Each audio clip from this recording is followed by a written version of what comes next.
In your view, is consciousness something that's unique to humans, or is it something that permeates all matter, almost like a fundamental force of physics? I don't think consciousness permeates all matter. Panpsychists believe that. Yeah. There's a philosophical... How would you tell?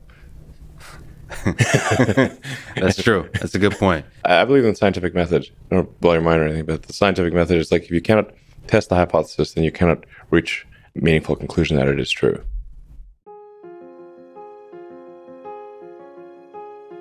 Truth cannot be a system of thought.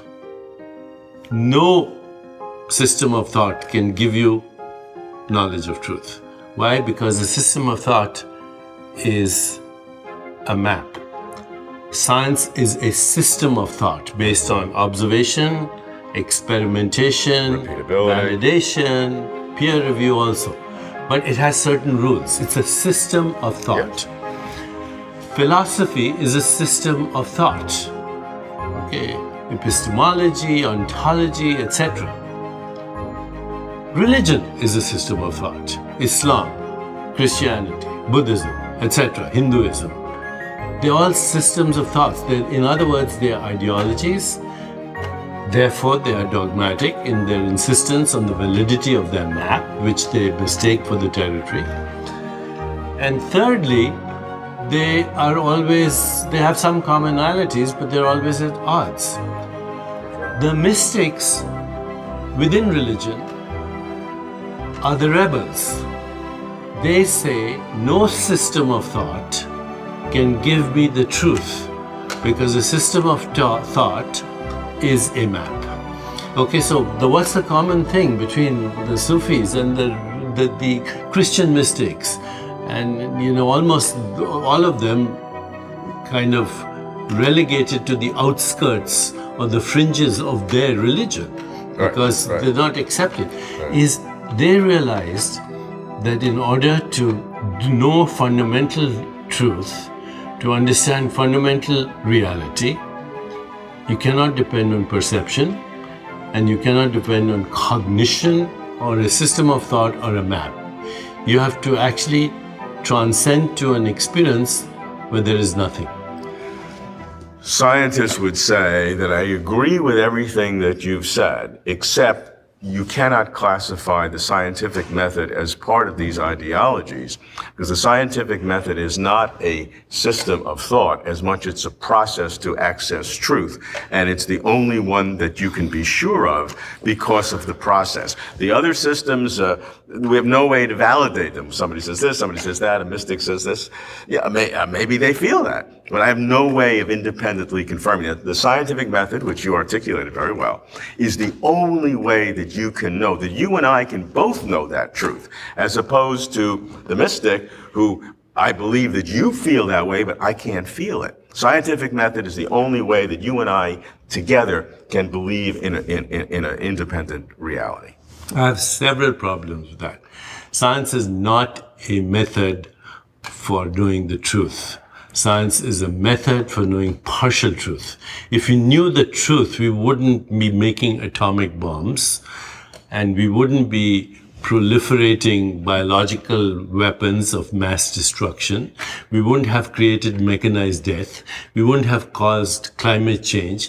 We wouldn't be messing up the ecosystem with GMO foods or petroleum products in what we put inside our body. We call them insecticides. They're supposed to kill insects.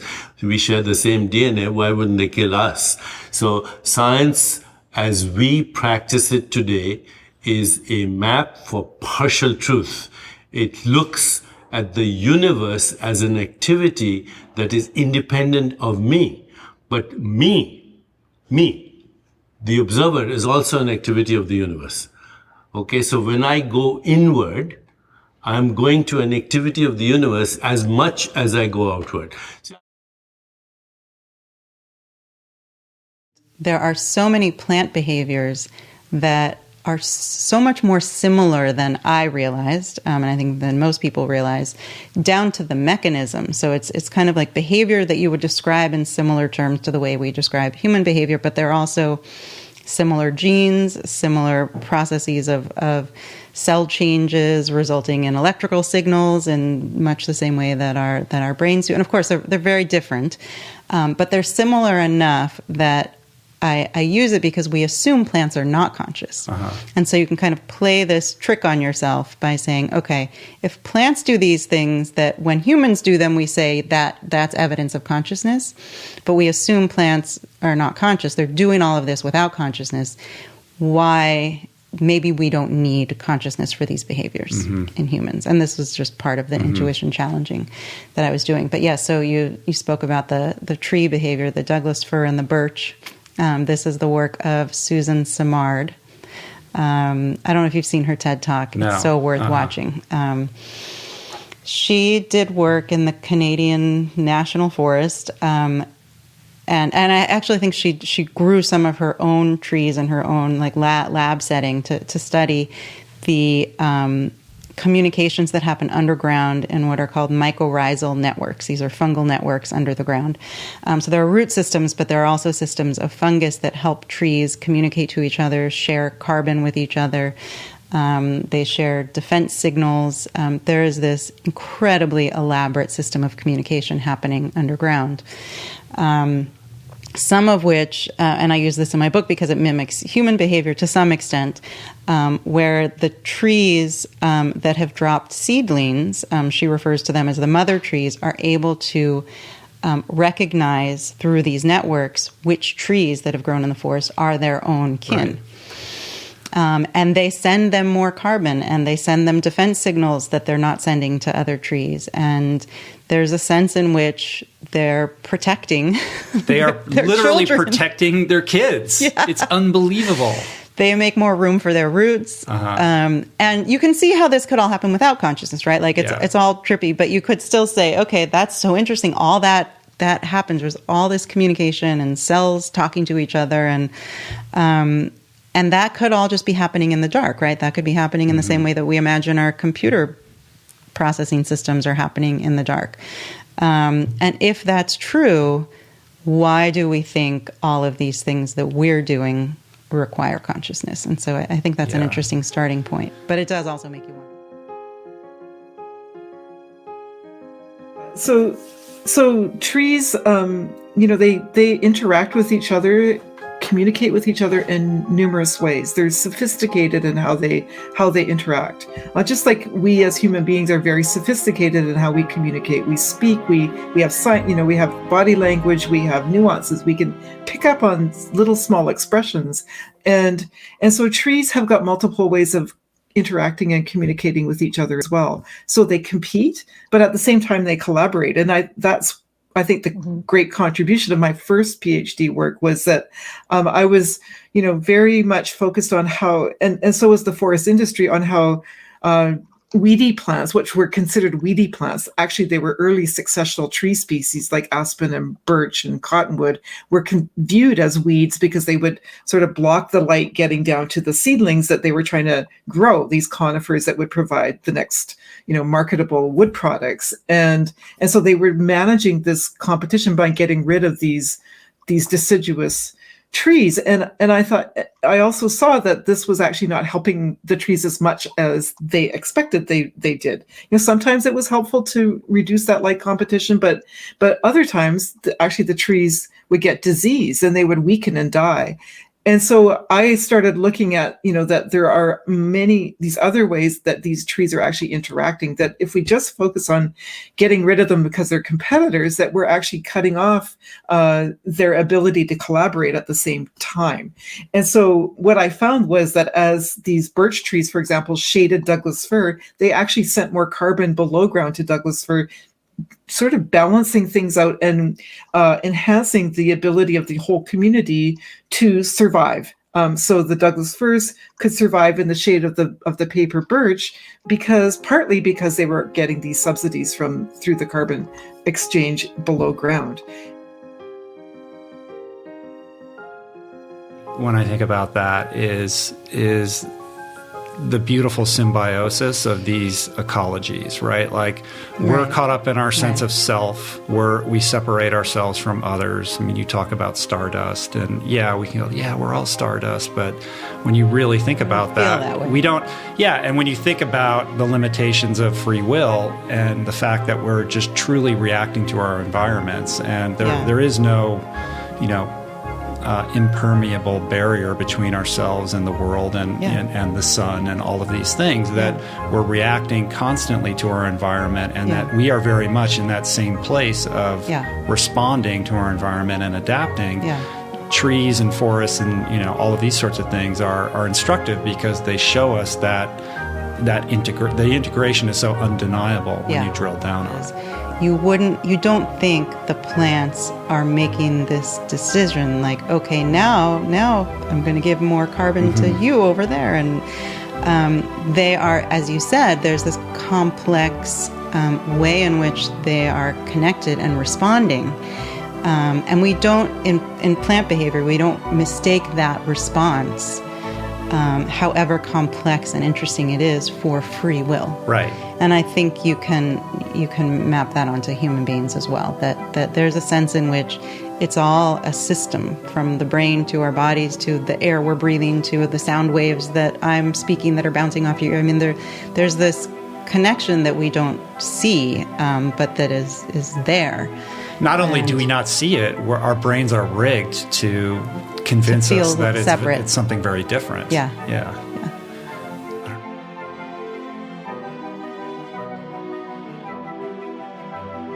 Some of us believe that there's a lot of indications and magical properties in the results of completely ordinary particle collisions in regimes that we, in principle, think we understood very well, things that are going on right now in collisions at the Large Hadron Collider, for example, that bear in them clues to some deeper structure that might be underlying space-time and quantum mechanics. In any case, if there is some deeper structure that underlies space-time and quantum mechanics, it's clear ahead of time that it has to involve some new physical ideas and some new mathematical ideas as well. And after all, if we're going to learn to talk about physics where these notions of space-time and quantum mechanics don't make an explicit appearance, then our usual way of doing things certainly makes them make an appearance and gives us all sorts of intricate and interesting phenomenon and non-trivial formulas that make predictions for experiments. If these are going to come out of some other way of doing things, clearly we have to have both new physical ideas and some new mathematical machinery that has to produce the same formulas and perhaps eventually extensions of them in a different way. What happened at the Planck scale? What happened in Planck time? Do we even know? There were no constants. The laws of physics break down. Okay. Why did the Big Bang occur? When it occurred? And what do we mean by when there was no time? How can you have a datable event in time when time doesn't exist? And yet everybody buys into the Big Bang theory, okay? Because if you're not buying into it, if you don't buy into classic modern neo-Darwinist interpretations of evolution, if you don't buy into the Big Bang as explained currently by science, you are subject to ridicule. You are stupid. You do not understand how science works. Explain to me, how do you have a datable event in time when there was no time? Tell me the location of the Big Bang, not only in time, but in space, because space didn't exist. Yeah, I asked one of the authors of the double dark theory of the universe. I said, where did the Big Bang occur? He said, everywhere. I said, everywhere. Oh, omnipresence. I said, and now we have how much energy? He said, almost limitless. I said, oh, omnipotence. He said, and I said, where did it come from? He said, nothing. I said, omniscience. Sure. You guys have created your own mythology, and we buy into it without even questioning your mythology. We don't understand, so you are willing to propose 10 to the power of 500 universes Even a computer would take eternity to count them because you can't actually explain what's happening. And then you finally ask, where does science happen? The activity that we call science, where are scientific theories conceived? In consciousness. Where are experiments designed? In consciousness. Where are observations made? In consciousness. What is empirical evidence? It's a species-specific mode of observation. It has nothing to do with fundamental truth. I have done science in my life, and I'm amazed how we create truth and then buy into it and call it truth when it's an ideology. I observe a moving biology. Biology is not a constant. It's a moving thing, okay? I observe it, I freeze it, I kill it. I then identify something that I call a molecule, which actually doesn't exist because it's a movement, or it's a flow. Now I call it, I give it a name, okay? Oxytocin. Then we all agree, now it's reality. It doesn't exist. What you observe, it really doesn't exist. Only the observer actually is giving it a label. That's all. And what is empirical evidence? It's a species-specific mode of observation that we agree on.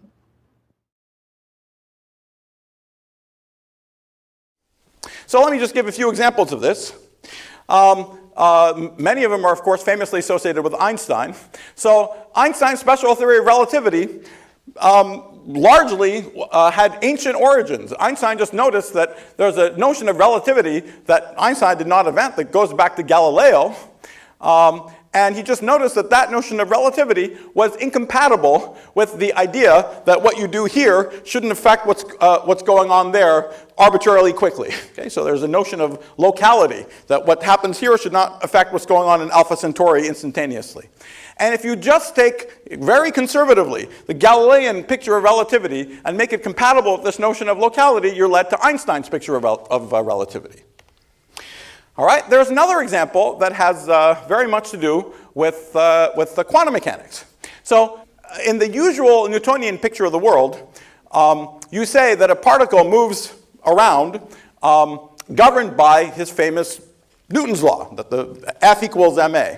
That gives you this sort of clockwork universe picture, this deterministic picture that where the particle goes next is totally determined by what's happening to it now. Right? So you say where it is now, how quickly it's moving, and the force tells you where the acceleration is. So it tells you where it goes next, and you just keep doing it over and over again. Okay? So that's in that picture, determinism is absolutely hardwired into the structure of the laws.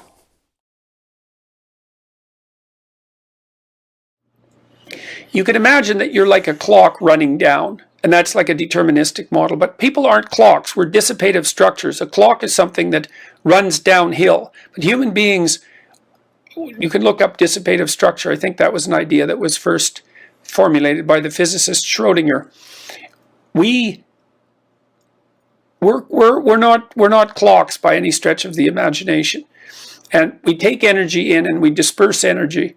And we're anti-entropic in a temporary sense. So that makes us, and life is as well. Schrödinger wrote about that in a book called What is Life? And what we seem to do, this is how it looks to me. We don't contend with the present and we're not driven by the past. Instead, what we see in front of us is a landscape of possibility. And in my wilder moments, I think that's associated with the physical idea of multiple universes, but that's in my wilder moments. It's just a speculation. And so what we see in front of us is an array of potential universes. And those are the universes that we could bring about as a consequence of our actions. And we make choices to the right or the left. There's a lot of mythological speculation about that sort of idea too, in an ethical sense, because we decide what sort of reality that we want to bring into being. And so we encounter potential like God did at the beginning of time when he made order out of chaos. Chaos is this chaotic potential. We confront chaotic potential with our consciousness and we cast that into reality. And that Now, then you think, well, is that really the case? Well, that's hard to say because there are limits to our knowledge about consciousness and about reality. But if you treat yourself like you're a free moral agent with choice and that you can determine the course of your life, then you seem to get along better with yourself and to be less anxious and to be more productive. And if you treat other people like that they're free agents that are making voluntary choices about how reality is going to come into being, and you reward them when they do it properly and you punish them or otherwise discipline them when they don't, when they do it badly, then your relationships with them seem to work. And then if we predicate our society on the presupposition that each individual human being is capable of doing just that, then we seem to have extremely functional societies. And this is something that Sam Harris has been taken to task for many times, is if you dispense with the idea of free will, how is it you organize your relationship to yourself, your interactions with your family, and your relationships with the broader social community? It's a very complicated issue. So I believe strongly that we have free will, that we're responsible for our choices. Those choices are constrained in many, many ways. I think there's a gradient of free will from free out into the future to increasingly constrained as the present manifests itself to deterministic in the moment, when in the moment of action. We might think that we enter the realm of deterministic causality at the moment of action, something like that. That's how it looks to me.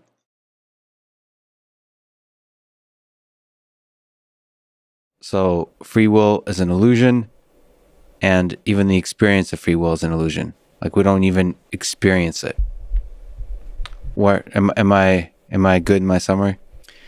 Yeah, I mean, this is a line that's a little hard to scan for people. I say that it's not merely that free will is an illusion. The illusion of free will is an illusion, right? Like, there is no illusion of free will. So there are kind of inward correlates to this, and I would say that the sense of self and free will are closely related. I mean, I often describe them as two sides of the same coin, but they're not quite the same in their spuriousness. I mean, so the sense of self is something that people, I think, do experience, right? It's not a very clear experience, but it's not, I wouldn't call the illusion of self an illusion, but the illusion of free will is an illusion in that as you pay more attention to your experience, you begin to see that it's totally compatible with an absence of free will. You don't, I mean, coming back to the place we started, you don't know what you're going to think next.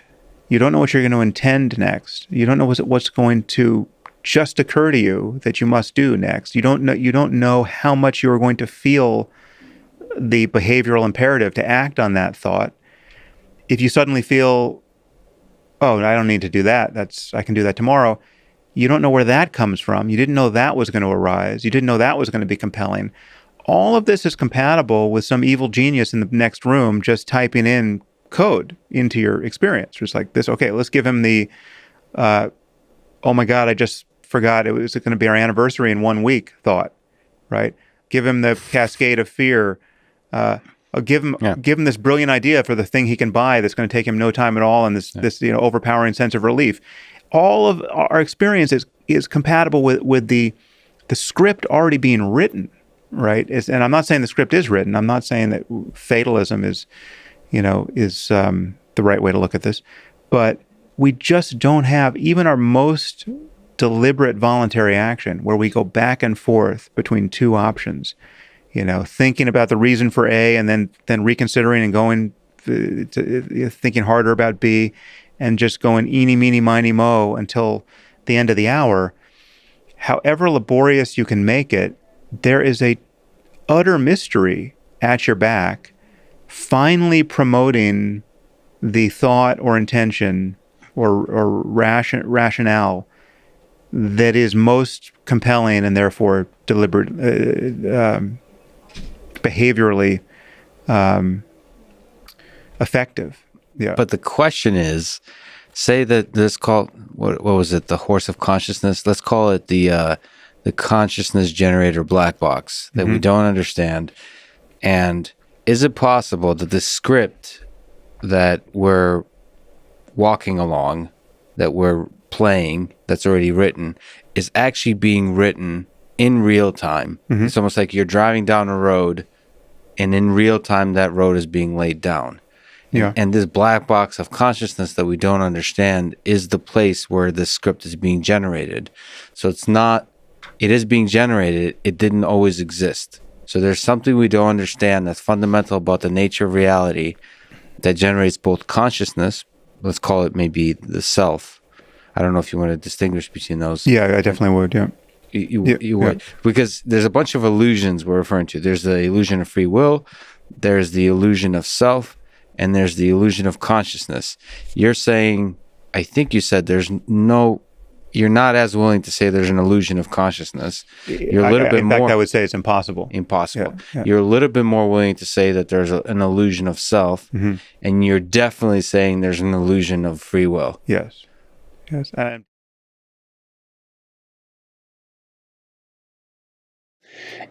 Phenomenologically, it seems clear that we have free choice, and it isn't obvious to me why we have consciousness if free choice isn't real. Because consciousness looks to me like a mechanism that deals with potential before it's transformed into actuality, let's say. And I think consciousness is also the faculty, so to speak, or a manifestation of the faculty that enables us to pre-program deterministic actions. So again, let's think about someone playing the piano. They're practicing, after you repeat and you repeat your finger movements if you're playing the piano. Any complex motor skill is like that. You have to repeat it and repeat it and repeat it and repeat it. And you're using consciousness to program it, to sequence the motor movements, and to pay attention to them. That all seems voluntary, and it involves the activation of a tremendous amount of your brain, because if you're doing something new, a lot of your brain is activated. And then as you practice it, the amount of brain that's activated decreases. It shifts from right to left, and then it shifts from frontal to posterior, and a smaller and smaller area. So what's happening is that consciousness is creating little machines in the back of your head that do things in an automated manner.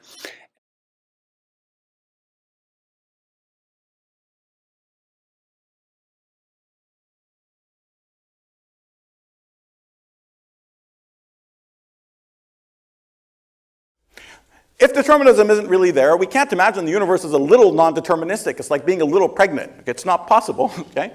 So it has to be that the only way it makes sense is if there's a second way of talking about my physics right now where there's no determinism fundamentally. And somehow it comes out. It comes out as a consequence of some other rules.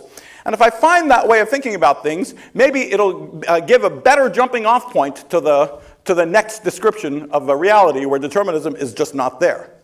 This, for some reason, happens to us a number of times in theoretical physics. To me, it's the most mysterious feature of the structure of the laws of nature, that at any given moment in time, exactly the same laws can be described from psychologically, philosophically, totally different points of view that lead in the end to exactly the same equations. It's totally bizarre that such a thing is possible, but somehow it's necessary. It's the only way we can make these big leaps. We have to take the laws as we discover them, rotate to some other way of thinking about them that then makes it possible to see how they could be the limits of something that looks radically different. If I take my arm and I go like this, you see, I'll do that again. Now, you see there's a movement like that, and then my hands stop just before my other hand. Now, it takes a certain amount of time for the neural messages to go from my brain to my arm and back. And the time it takes my hand to go like this and stop is actually shorter than the time it takes a message to get to my brain and back. So what that means is that when I plan this movement, which is called a ballistic movement, it's called a ballistic movement because it's like a bullet. Once you let it go, it's gone. There's no calling it back. I've actually organized the neurological and muscular sequences that enable that action before it's implemented. I set all that up, and then it's released, and the whole thing cascades. And so once the action has been released, let's say, then I don't really have any free will because I can't stop it. Now, so you think about that. It looks like there's a temporal gradient with regards to free will, is that as you look out into the future, perhaps the farther out you look into the future, the farther down the road, let's say, the more free your choices are, but the closer they get to implementation, the more they become deterministic, governed by standard causal processes. And there's some transition point where they change from being what we would describe as choice, that we haven't got to free choice yet, but at least to choice. There's some transition point between that and ballistic movement. Here's another way of thinking about it. Like we know, for example, that people who are expert at playing the piano look ahead of where they're playing. And they're doing the same thing. They're watching the notes. They're seeing where they're going. And then they're disinhibiting the automated structures that enable them to play what they've practiced so thoroughly. They're disinhibiting those structures.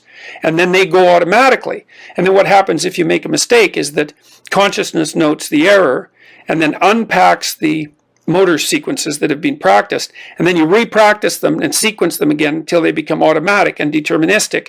So there's choice in that you're reading ahead, but there's no choice in that once you've read ahead and disinhibited the actions, then they run ballistically. And then you can think about the same thing that's happening when you're driving in a car. You don't look right in front of you when you're driving a car, because whatever is right in front of you, if you're going 40 miles an hour or whatever, you've already run over. You look a quarter of a mile down the road, and that gives you the opportunity to see what's coming and to set up a sequence of increasingly automated movements that culminate in whatever it is that you're doing while you're driving. And so there's a gradation from choice to determinism, a temporal gradation. And I don't often see that addressed when people talk about free will. Now, Sam's issue with free will is that if you get someone to do something like lift their finger and you scan their brains using a variety of techniques while they're doing that, what you'll see is that there's an action potential that and you ask them to voluntarily move their finger, so they're doing it, let's say, by free choice. There's an action potential that you can read off the brain that occurs before the person either moves their finger or, let's say, decides to move their finger. And that occurs quite a bit before the feeling of voluntarism or that voluntary act. And so that's been read by Benjamin Libet, who did the experiments, as indication that even the feeling of voluntary choice is determined. But I don't think that that's a very useful way of addressing the issue, because the issue of when you lift your finger up, again, is it requires pre-programming to disinhibit. Like, you know how to do this, right? You don't have to learn to do that. So you have a little automated circuit that does this sort of thing. All these finger movements and everything, you can see babies practicing them. And they develop automated circuitry that tends to be posterior left hemisphere in order to run those automated processes out. And what you're basically doing when you decide to do something that's a routine that you've already practiced or made out of subroutines that you've already practiced is disinhibiting them. And the degree to which you might regard that as free exactly is unclear, as are the temporal limitations. So I don't think that Libet's experiments demonstrate conclusively that there's no such thing as free will, even though there are action potentials that indicate that there is brain activity signaling even the onset of a voluntary choice early.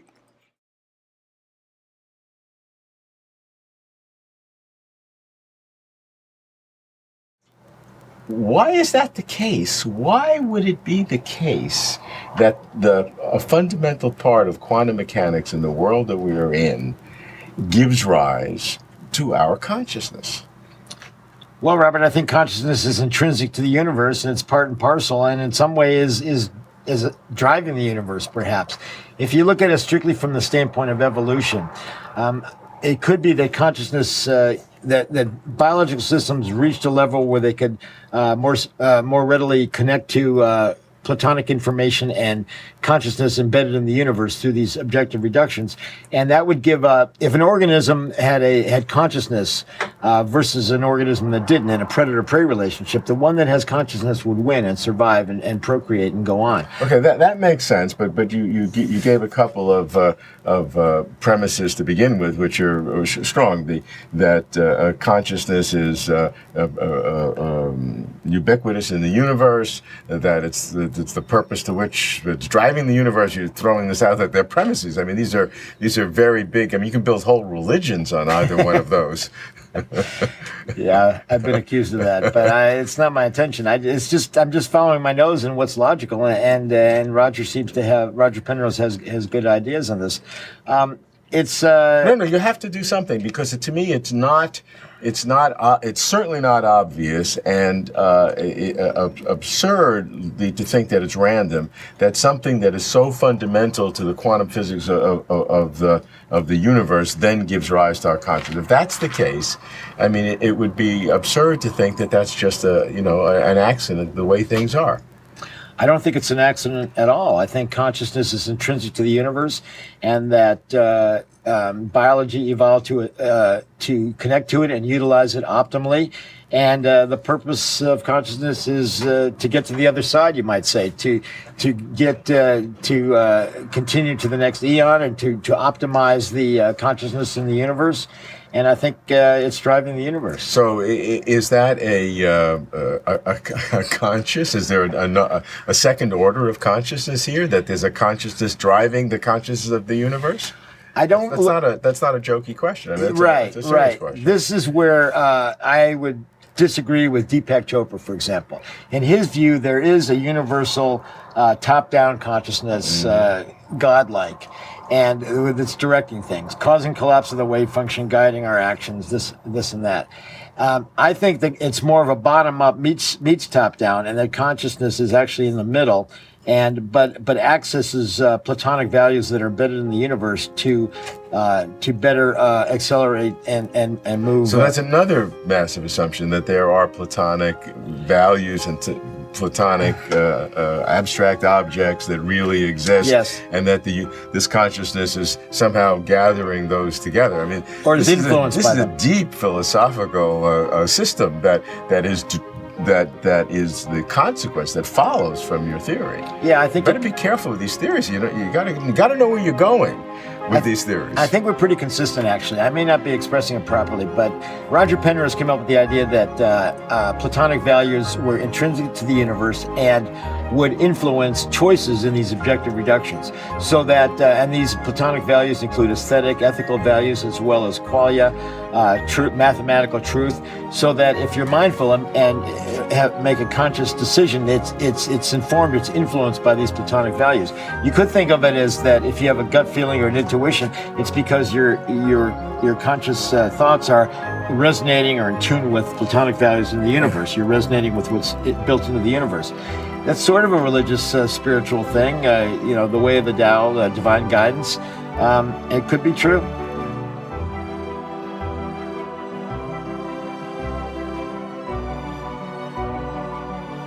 The scheme that needs to modify quantum mechanics, in my view, and I think there are good reasons for this, the modification comes when there is sufficient mass displacement.